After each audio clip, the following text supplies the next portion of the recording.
Во 7 часот 34 минути, точно како сат, ја пречекавме и првата гостинка, Розета Паскали, таа е психотерапевт, на која што, како што кажавме во самата најава со Слободанка, ќе разговараме за една многу чувствителна тема, кога се емоциите во прашање. Како може да не обликуваат емоциите од деца, каква личност ќе станеме во, подоцнежна возраст.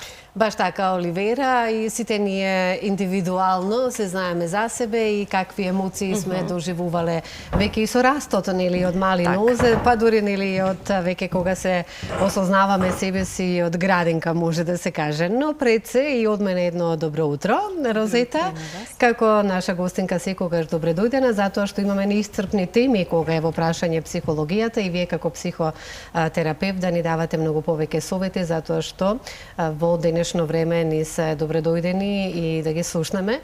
И јас тука исто ќе подсетам и ќе кажам дека гледачите и вие, почитувани, доколку сакате да се вклучите во програма и сакате да поставите прашање до нашата гостинка, слободно ќе можете. Оливера, ти си дојде тука кај кафенцето, така да може да си ја почестиме гостинката. Дали ќе се напиете кафе или чај? Па можеме чај. Да. Чај. Не е проблем, да, за убав почеток на денот, топол чај. Розета, токму така, да, како емоциите може да не определат како личност со оглед на тоа дека веќе се реализираме во полнолетството и низ годините низ кои што живееме, имаме карактерни црти на една одредена личност.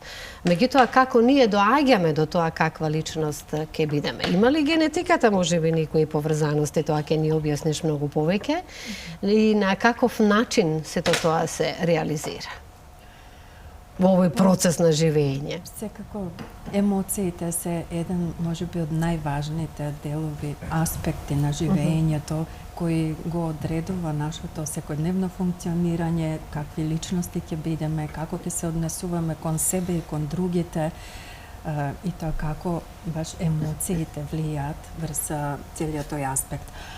И нели уште од најмала возраст, па дури некои истражувања покажуваат дека дури и генетски може да биде предодредено да некое дете уште од самото раѓање има така биолошки предодреден посензитивен нервен систем, и тоа може да биде добра основа за понатаму да развива повеќе емпатични црти. Значи, сепак генетиката игра улога во ова. Да, може да игра, но како некоја основа. А како тоа ќе се обликува, зависи од средината во која живее. Какви искуства ќе има уште од најмала возраст, во какво семејство ќе живее, со какви родители, колку тие ќе се грижат за детето или пак ќе треба тоа можеби да се грижи за нив, да порасне на некој начин побрзо. Токму тоа ќе го одреди нели понатамошното функционирање и каква личност ќе стане тоа дете. Например, ако едно дете уште од најмала возраст живее во семејство каде што не се чувствува безбедно, каде што да речеме има некој тип на зависност, алкохолизам или насилство од страна на едниот родител, многу често се случува токму тие деца уште од најмала возраст, уште од 2-3 години, кога веќе почнуваат и да може да оди и да направи нешто за да ја заштити, ако е тоа мајката во некоја подредена позиција, а таткото е тој што е доминантен, агресивен или можеби доаѓа во алкохолизирана состојба, што и тоа како создава стрес во самото семејство. Детето учи уште од самото влегување на таткото во домот да препознава што ќе се случува. Учи како да го предвидува неговото однесување, како и најмала мимика, некој гест, нешто, некое движење, што тоа значи. Константно е под некој стрес. Постојано е насочено детето да учи, затоа што за него е постојано некој ризик, небезбедно. И самата таа небезбедност го наведува детето да учи како што повеќе да ги приметува сите тие детали, можеби навидум ситници, што за некој можеби нема воопшто да ги забележи, но детето и по тонот на гласот, по дури како дише, како се движи, веќе ќе препознае дали ќе има нешто ризично, дали ќе треба да биде во позиција да ја заштитува мајката, да некако го одвлече вниманието на некого, нели, за да се избегне некој поголем конфликт. И во какви личности прераснуваат потоа тие деца кои што сето ова што го наведовте го доживуваат, а сигурно дека од вашата работа и знаете токму дека е така и тие се постојано под стрес што ќе се случи секој миг во својот, па да кажеме, секојдневно во својот тек на живење. Па, знаете како, има повеќе опции, нели, зависи и потоа како, во каква средина, училишна, врсничката група, како ќе влие на тоа дете, како, нели, посебно во пубертетот, каде што станува подоминантно влијанието на врсничката група. Од тоа понатаму ќе зависи и дали токму тоа што го научило детето од дома да се грижи за некого, ако била тоа мајката во оваа хипотетичка ситуација која опишав, ќе научи понатаму да најде начини, па и дури и да избира такви пријатели, па може и иден партнер, партнерка, нели, зависи кој полот, ама да избира токму такви кои ќе бидат, кои ќе им треба заштита, за кои они ќе треба да се грижат, да се погрижат, да преземат одговорност за другиот. Може би ќе избера таква професија, дали ќе биде тоа платена, неплатена, волонтерска работа, некој ангажман каде што токму тоа што е научено уште од најмала возраст го користат, нели, за своје и добро на другите.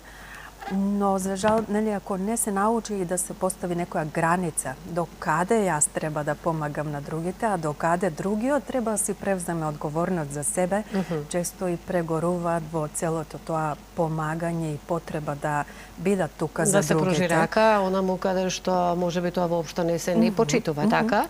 Или на прва некој ќе те изневери и веднаш знаеш со кого, нели, си имаш... Бират таков партнер каде што дури за него ќе преземат одговорноста. А токму тие деца пак од најмала возраст се учени дека некој друг ќе се грижи за нив. Тоа се деца кои потекнуваат од такви семејства кај што родителите пак биле премногу заштитнички настроени и дури на возраст каде што може би веќе детето научило да се облече самото, да јаде само, да нели, се грижи веќе само за себе. Тука се родителите кои така заштитнички настапуваат, па немој да не се повредиш, чекај, јас ќе ги соберам чиниите, може би јас ќе го зготвам ручекот, јас да ти помогнам, јас за, нели, се за дома, детето да биде во некоја комотна позиција, да, нели, но што правиме со тоа, дали помагаме или одмагаме? Па, за жал, нели, се останува во некоја позиција тоа дете, иако станува понатаму возрастна личност, се навикнува на тој комодитет дека некој друг ќе се погрежи за многу работи. Низ животот. Па, и од сите други. Со тоа се смета дека еве некои истражувања кои земеме покажуваат дека токму таквите деца имаат до некаде развиено предиспозиција карактерно, не е тоа генетски. Значи нешто што е научено, да кога во животот ќе се соочуваат со проблеми, ќе очекуваат од другите да им ги решат, од другите ќе бараат помош, некако одговорноста да ја префрлат на другиот, од другите ќе имаат многу очекувања, иако тоа не се случува, најчесто развиваат зависност, некако. Ќе бегаат во алкохолизам, и нема да се самостојни во текот на животот. И тоа е, нели, ако да се потпрат на сами себе си. Е нешто што е познато па за ова дете кое станало возрастна личност и кое веќе му е тоа познато. Па баш се како некој компатибилен пар кој се пронаоѓа, ама не затоа што... Се извинувам, Розета. Оливера, многу ти благодарам. Нема што подготвила чајче на како нашата рекол Сократ, детето кога ќе се роди е табула раса, чиста неиспишана табула, така? И дајте ми од било какво семејство такви деца, и јас ќе ги обликувам онака како што сакам. Така сме учеле во психологијата. Да, така е. Па, делумно е точно, ајде да кажам. Секако носиме гени во кои е запишано нешто од нашите предци, од родителите, па може и од претходни генерации, но кои од тие предиспозиции што ги имаме запишано во гените ќе се развијат, зависи се од средината во која живее едно дете. Да. Така да може да кажеме табула раза кај што, нели, празна табла, ама што ќе се напише на таа табла зависи од тоа што се случува во семејството. Окружувањето. Каде живее тоа дете, што се Многу фактори имаме кои што зависат, нели? Да. Така да зборував за тие токму кога се веќе возрастни, баш препознаваат нешто што им е познато како искуство уште од најмала возраст. Да. Ова дете кое научило се грижи за другите, наоѓа како партнер некој што научил да се грижат за него. Но тоа на долг рок најчесто е проблем, затоа што секое превземање на одговорност која долгорочно за другиот, кој секако е способен, но само е научен другите да се грижат за него и тоа како троши, и тоа како нели, нема взаемно давање и примање грижа еден за друг, нема разбирање, нема нели, секако потребна му е поддршка и на тој што дава и на тој што се грижи за другите. Секако му е потребно некогаш и некој да се грижи за него. Ако тоа не го добива и тоа како на долг рок може да дојде до некоја апатија, до дури депресивно расположение, а од друга страна, она што е научено па води кон грижа на совест ако не помагам на другиот. Ако изберам свесно дека веќе не сакам. Тука веќе се јавува грижа на совест, која повторно може да води кон некое депресивно расположение или подлабока депресија, немајќи излез од ќе го вклучиме за да видиме. Да, убаво објаснуваш, јас секогаш со задоволство те слушам и еве прашање ќе имаме и од гледача до вас. Добро ви утро. Ало? Добро утро. Социјалистот од Куманова. Повелете. Каква листо сум се помил јас. Јас сум Повелете со прашање, да, ве слушаме. Да. Што сум го земал карактерот од книгата Возот во снег, како знаете таа книга. Нешто слабо се слушате. Ако ја знаете таа книга, викам, Возот во снег. Возот во снег. Да. Добро. Што јас сум се помилаја што по таа личност, што по тоа детето, Возот во снег. Да. Сте зеле пример, така? Во текот на живењето, што значи сакате да кажете дека влијаело на вас? Многу тоа, да. Така, добро. Еве, убаво прашање од ваша страна, ви благодарам. Дали може, еве, вака преку читањето, ова е повозрасен гледач, книги, да се определи нашата личност и зависно од тоа, нели, какви книги милуваме да читаме и со каква содржина, како што објасни гледачот. Интересно. Па, да. И тоа како може да влијаат медиумите, книгите и авторитетите околу нас, нели, како некој модел додека едно дете расте, се развива, го формира својот карактер, својата личност, може да влијае на тоа какви избори ќе прави, затоа што, нели, имало некој пример, дали еве од таква книга или како модел имало околу себе. Се поистоветуваме со ликот од книгата, да. Веќе тоа почнало да се формира од околината каде што живеел гледачот, па само се препознал во книгата како нешто блиско на себе, како нешто што е слично, нешто што веќе го има и го препознава во ликот на тоа дете од таа книга.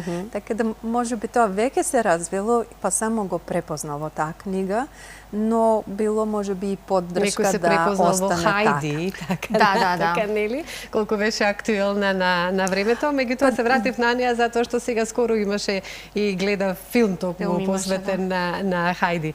Има, дури како психотераписка техника за тоа да се видиме, нели, како ние себе се доживуваме, ако еве дури може при прво запознавање како добра идеја да прашате некого која му била обмилена книга или лик од детството, која така најинтересно, што е она што прво му текнува од некој лик, дали било од цртани филмови, од анимиран некој филм, што му оставило впечаток и најмногу се сеќава на тоа. Најверојатно постои некаква поврзаност со тоа како тој се чувствувал или таа во детството и се препознале во тој лик. Нешто што се случувало во нивното обкружување и го покрај книгите препознале сигурно таму. дека може би веќе кога сме на таа тема влија и музиката, за која што ќе се определиме во животот да ја слушаме, нели? Сигурно и музиката, текстот на музиката, Да. нели, она што пак Пораките ни е кои ги има познато, таму, да. веројатно повеќе ќе сакаме да го слушаме, она што Може би мене- кога ќе кажеме каква музика сакаме да слушаме, веднаш се забележува и каков карактер и носиме во себе, кога се може. определува нели личноста. Кога зборуваме сепак за емоциите, Розета, мене многу ме интересира една работа, а тоа е емпатијата, која што во последно време за жал се поретко ја има и зошто е тоа така, која е причината поради тоа, затоа што ние сме барем како генерации раснети во едно време каде што се имало хиерархија некоја и почитување едни со други.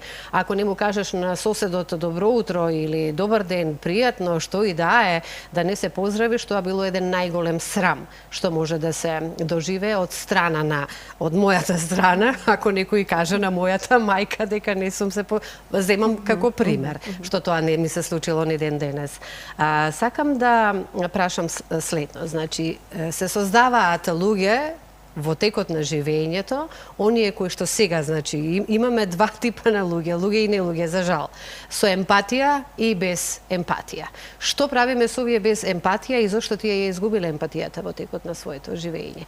Еве, Оливера барем знае со срце на дланка, таа поминала и многу луѓе кои што биле на работна сиромаштијата, меѓутоа не ја изгубиле сепак емпатијата. Има секакви видови, Јас типови. мислам да има емпатија во македонскиот народ, само знаат и точно да го препознаат случајот каде треба да се помогне. Да се помогне, Да. така.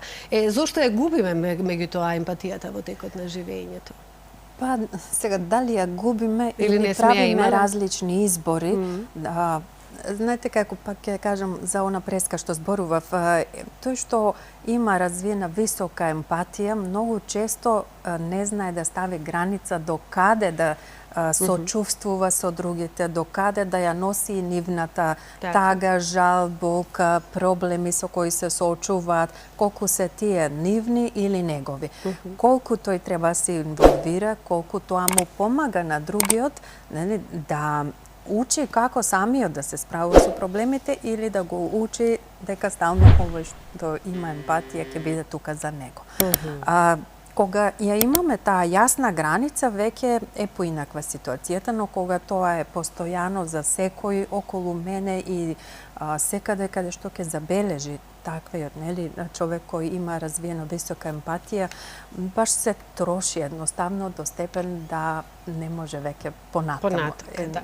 Потрошено е некако самото чувство дека треба толку да се ангажира за другите, особено ако не добивам баш ништо за возврат, нема никакво признание, иако не тргнуваат со идеја дека треба сега не знам што да се направи за возврат, но едноставно да се види благодарност и дека некој тоа го вреднува. За крај ќе заокружиме со оглед на тоа дека времето не истекува.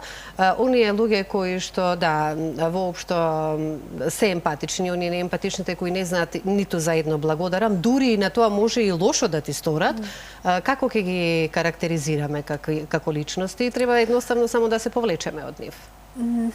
Сега, тие може да се карактеризираат како егоистични, може егоцентрични, може би едноставно таквото. Нарцисоидни, манипулатори. Да, може и за тоа да станува збор, ама баш генерално за сите исто дека другите треба да се грижат за нив. Дека тие што или имаат чувство на повисока вредност, па затоа другите треба да се грижат за нив, или пак се во некоја улога на жртва и немокни, па затоа другите треба да се грижат за нив. А со самото тоа на себе си нанесуваат. Но и двете позиции се токму такви, нели, неразвиено чувство за собствена одговорност за себе. Тоа е нешто што денес често недостига, па затоа и прибегнуваат ко различни зависности, не можејќи да се справат со таа слика за себе, дека не научиле, не стекнале вештини како да превземат одговорност за себе. А нема кој друг, нели? И веќе имаме проблем. Добро, ние тука сега завршуваме. Ете како брзо секогаш со тебе ни поминуваме разговорот во една убава атмосфера. Следни теми многу ги имаме во последно време, за жал, манипулатори, нарциси, многу се зборува за нив, излегуваат како печурки, секојдневно ги гледаме, меѓутоа треба да знаеме и како некако нели да се како ние да се поставиме, да се поставиме со нив, како да се заштитиме. И чувствата да ги искажуваме, да не ги потиснуваме. Така е. Предпоставувам. Па секако, секое потиснување на чувството не значи дека ќе го снема чувството. Туку тоа е тука се акумулира. И само чека како ситуација каде да се во манифестира. себе, тоа е полошо за Колку повеќе чувства потиснуваме, толку повеќе може да води тоа кон депресија, кон Предпоставувам, апатија. постојат техники за такво нешто. Тоа е депресија. Притискање на емоциите. Постоеше уште пред 20 на години на Запад, кога народот оди кај нас, се уште табу да се оди на психолог, на психијатар. Но сега не веќе, Оливера. Сега веќе не.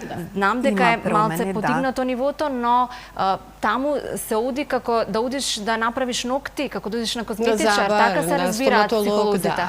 Па да, и јас би сакала заедно со моите колеги да се ангажираме многу повеќе во насока да се стави повеќе приоритет на менталното здравје наспроти телесното здравје, затоа што сега, нели, како што е поставен здравствениот систем, многу повеќе сме фокусирани на последиците и што се, нели, имаме проблеми со телото, а пред да имаме проблеми со телото, токму имаме психички потешкоти. Јас не викам психички болести, но потешкоти кои долго траат, водат кон телесни проблеми. Така. Благодарам многу.